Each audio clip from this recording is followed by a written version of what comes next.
waka ka shakka ga ni ga ka daure ka shakka ko kashewa ni ce ma an ni za ni wasa in ni keto in yi wasa tashi ki take wada mijinki. Wannan shine dan mulki ya kware wajen sata yaudara da kuma gamba cikin aminci.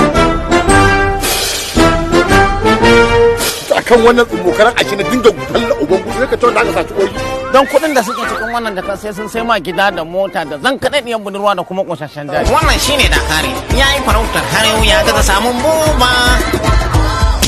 Ina buba yake? Labai ta tafi birni. Birni a ina? Birni ai girma gare ta. Sarari yi masa tsage irin na goburawa.